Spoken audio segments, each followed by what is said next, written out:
This is the Lincoln Nautilus. It's the Reserve Trim Edition, and today we're going to review it.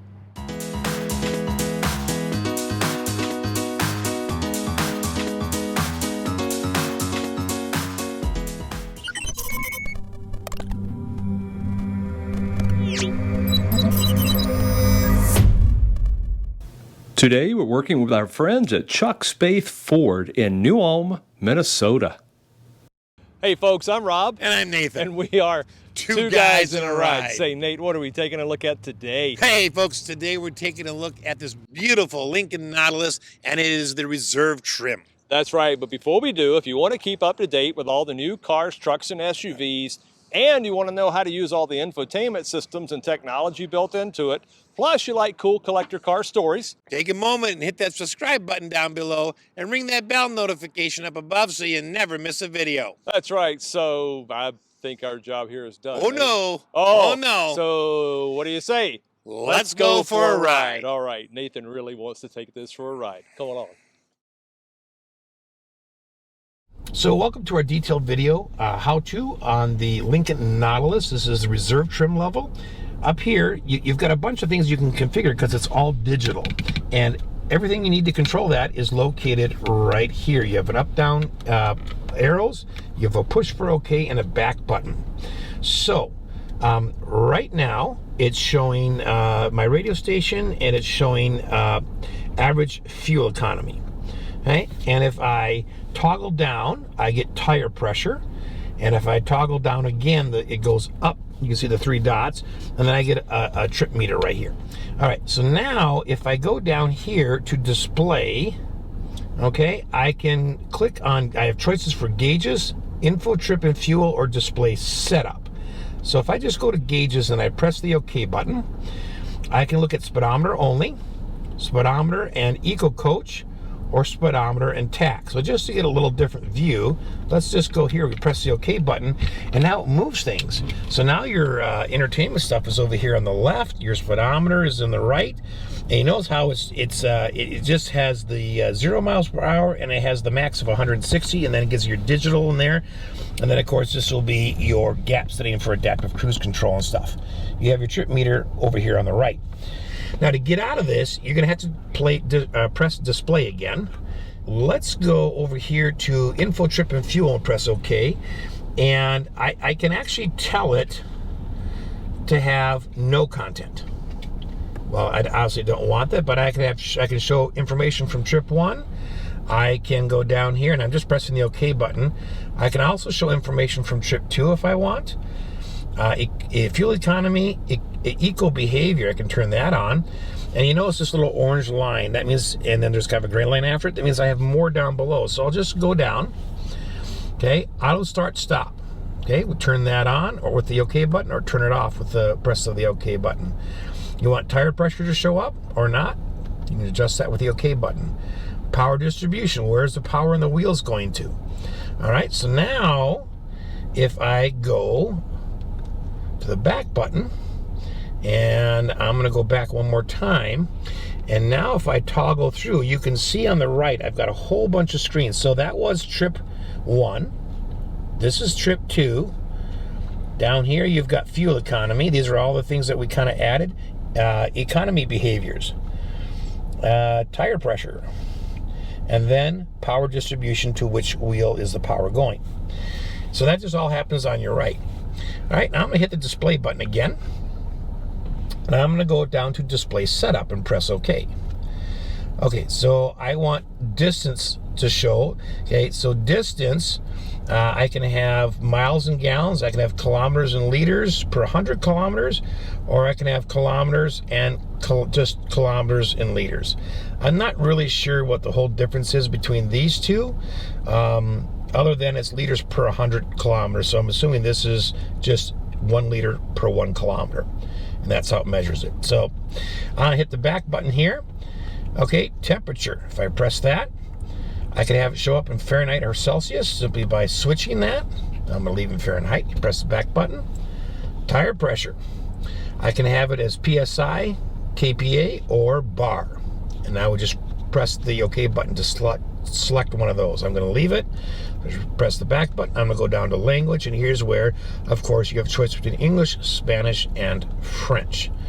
All right, I'm just going to press that again, and I'll press it back again, and that's the end of that. So I can hit the display button again, and then I'm back to here. So if I press settings, this is where you can get some different things. So for instance, on drive control, and this is pretty much standard in all Lincolns, you can set the handling in drive, in sport, or performance in sport. So if I go into handling and drive, and it works the same way for all of these, I can say when I put it in drive, I want it to be in comfort mode, normal mode, or sport mode. All right, I'm just going to press the back button. I can handling in sport. Well, you'd normally want that on sport. I'll push the back button, and performance in sport. Oops, sorry, I pressed the wrong button. Okay, performance in sport. I press the OK button. I'm going to have it as normal or sport. Not sure why you changed that, but you know, some of those parameters are customizable. Okay, press the back button. I'm going to press it again. Driver assistance. Okay, here's where your safety systems are. You can turn on or off simply by going to the one you notice that highlights in yellow. Just press the OK button and it unchecks it. So you got blind spot, cross traffic alert, cruise control, driver alert, cruise control. Let's press OK there for a minute. Here's where you can change it between adaptive and normal. So if you don't want the adaptive on, you can go down here and press this, and it will just be normal cruise control. I of course really love that adaptive, so I'm going to leave it there. Press the back button. Driver alert system, so if the car senses you're weaving or whatever, you need to take a break, it'll pop up a sign telling you should take a break. Lane keeping system, let's go here. The mode, okay, you can have it as alert, aid, which means it'll actually help you steer, or both. Hit the back button. Alert intensity, high, normal, or low. And that's just the alert part. That's the part that shows up on the dashboard and warns you if you're going out of your lane. Hit the back button. You can set the sensitivity to normal or increased. So if you do it increased, it's going to be much more sensitive and do a lot more correcting for you than it does in normal. All right, hit the back button. We'll hit the back button again. Go down here, pre-collision. So here again, you can set the alert sensitivity by pressing the OK button. You can distance indication, you can have that on or off, and you see that little box pop up, so it's going to kind of tell you how far you are from the car in front of you. Active braking, you can turn that on or off, and if active braking is on, you also get evasive steering, so the car will actually help you brake and steer to avoid an accident. Now that being said, you need to be the driver. You need to be the one handling the car. That's only meant in cases of emergency to help you. Okay, I'm going to pick the back button here, and we'll go back one more. I can, with a simple click here, I can change to kilometers per hour, so I don't have to go through the other menu. Okay, just by pressing OK, and it changes right there. And actually, it's really cool. It leaves a ghosted out image of the miles per hour as well. Okay, and then down here in vehicle, if I press OK, you can adjust lighting, oil life reset, wipers, alarm, auto engine off, and we have a few more things. Easy entry exit, locks, mirrors, power lift gate, remote start, and windows. So we won't go through all of those, but I'll show you one of those. Let's do the oil life reset. So if I click here, and I press and hold OK, it will rechange the percentage to 100. So after an oil change, that's where you can go and do that. And I'll show you one more. Let's go to easy entry exit. You know, that's where when you turn the car off, the steering wheel, goes back in forward and tilts up. Your seat goes backwards to make it easier to get in and out. So if I press on that, it just turns it on. So it's either on or off. All right. Let's go back one. And then, of course, all Lincolns and Fords have a My Key, and that's where you can go ahead and program your key fob to set certain things in the car. For instance, it could be climate, it could be your preferred radio stations, your presets, that kind of stuff.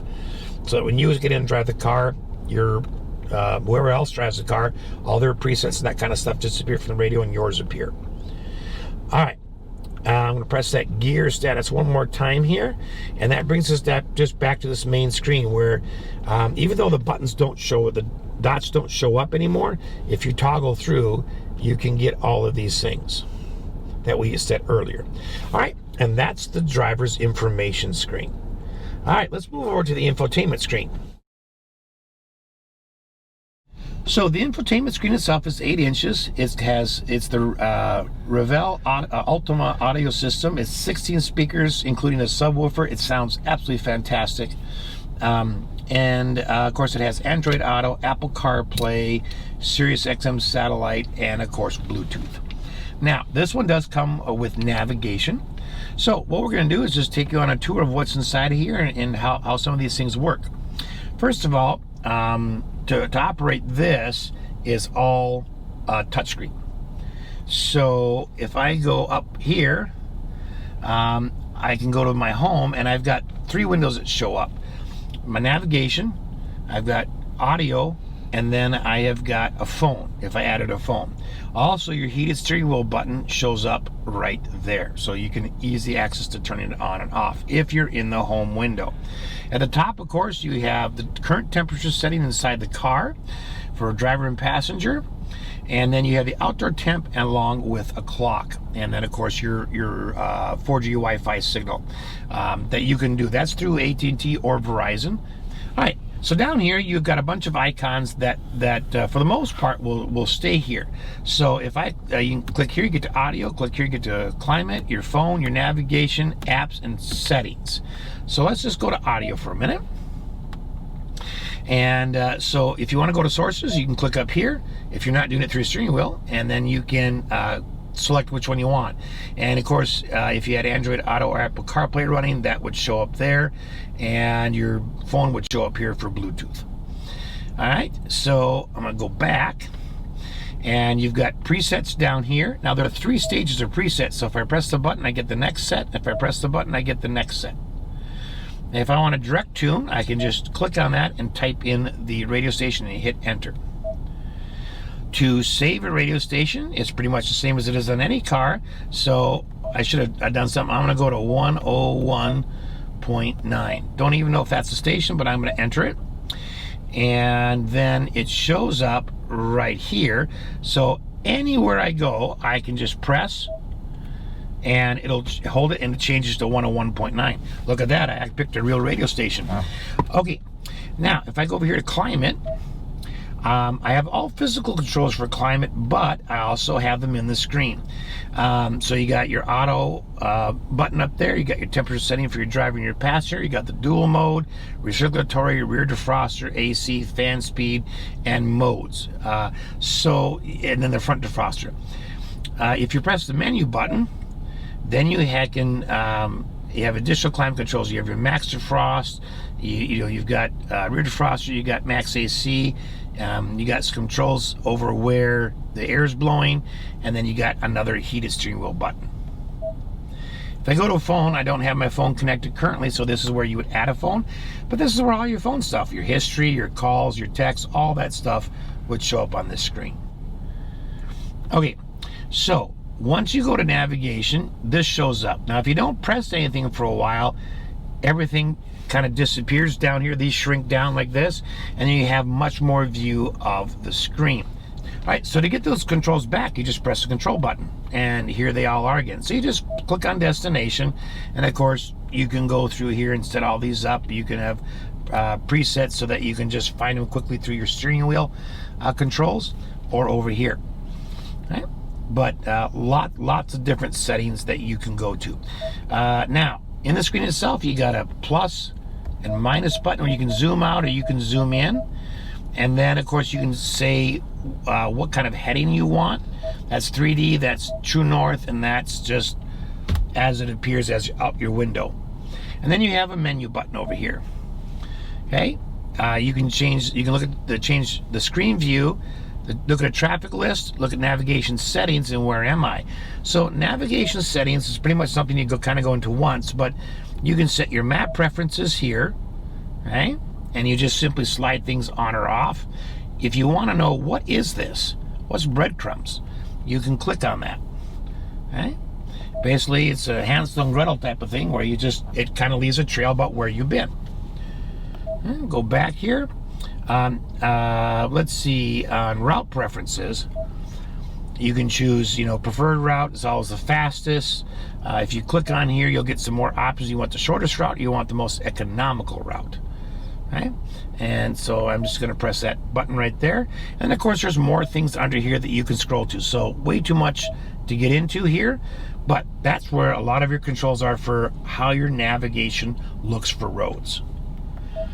Okay? And then of course you have navigation preferences, guidance props. Okay, do you want voice and tones, voice only, or tones only? And that you can set it there. And then you just press this button to go back. Press the back button here, we'll press it again. All right, screen view. You can have full map or highway exit info. So if I press on full map, okay, eventually that's what we had, and eventually this will shrink down and you'll have a full view. If I go back here and I change it to highway exit info, now I get a shrunk up map, but my highway exit information will show up right here, which can be really nice when you're traveling and you're not sure, like what's at the next exit. Is there a gas station? Is there a restaurant? So, it'll list those things for you, which I think is nice. I'm gonna tap on controls to bring it back up. We're gonna go over here to apps. Now on apps, you can add a device here. That's another spot you can do that. You can find mobile apps, and you can look at the SiriusXM travel link. And if you've never had that before, that's a really neat thing. It does weather, it does sports, movies, it does all sorts of things. And show you where they're playing, and you can navigate right to them. Okay, let's go to settings. And here's where you can change some of the actual settings on things. So, sound. Okay, treble, mid-range, bass, balance, fade, and then speed compensated volume. You have the quantum logic surround, so you can change that to like audience, on stage, or off. And play revel experience. Now, if you do that, it just basically plays a sound.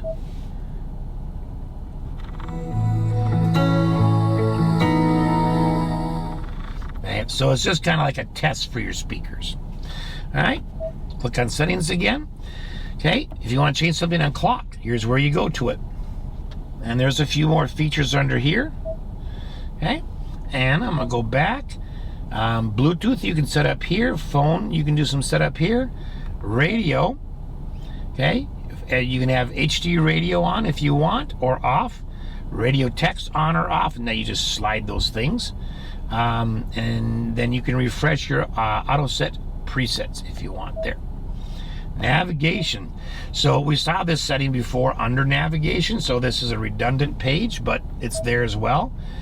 You can use the link and connect if you want. You can find mobile apps that'll work with your car.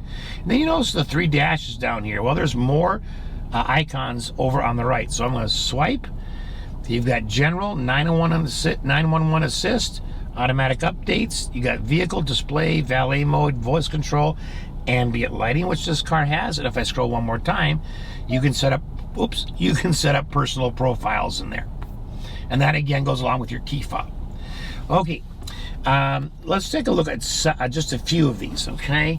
So I'm gonna go over here to general. This is where you can change, the language. You can change the measurement units, the temperature units. And again, it's just a click, and then you can change it, and then press this button to go back. There's a few more things under here, so you just scroll down, and you can see those. Okay, we'll hit the back button, and we're gonna go over to vehicle. 911 assist, if you set that up, basically, if it senses a crash or an airbag going off, it will use your cell phone to automatically dial 911 for you. Hey, if I go to vehicle, here's where you adjust your door keypad code. You can look at your camera settings here, and basically here you have two options. You can turn off the enhanced parking aid, or turn it on, and that's that little picture that shows up here with your front and rear parking sensors. So if someone's in front of you, back of you, it'll actually show you where they are. And then you can turn on rear camera delay, and what that does is when you're reversing and you shift back to drive, it leaves the rear view camera on for up until I think about 5 miles an hour, and then it shuts it off. If you do it this way, if it's off, the minute you put it into drive, the camera goes off. All right, we'll go back here, and then of course, if you want to be technical, you can look at your onboard modem serial number. Okay, ambient lighting. Well, this works really easy. So you just select the color that you want, and then you can decide how bright you want it or dim you want it by sliding it. It's very easy to use. Okay, if you want to take a look at voice control, you can turn on different modes like advanced mode, phone confirmation, or voice command list, like what can I use. Then when you press voice command, if you don't say something, it will actually tell you some of the things that you can say. It'll prompt you and guide you. And then if I look at display here, you can turn this display off. Now everything is still running, it's just that the screen brightness goes out completely. You can change the background.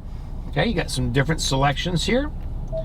Brightness, you can change the mode, and what that means basically is that if you leave it on auto, during the day the screen is brighter, at night the screen is dimmer. But you can change it to I want always on day or always on night. Okay, and then I can scroll up here, and then you've got an auto dim feature, so that like when your headlights come on and stuff, it automatically dims just a little bit. And that's the infotainment screen. Very nice system, very responsive, works really well. Screen is nice, crisp, and clear. I hope this has been helpful. Thanks for watching.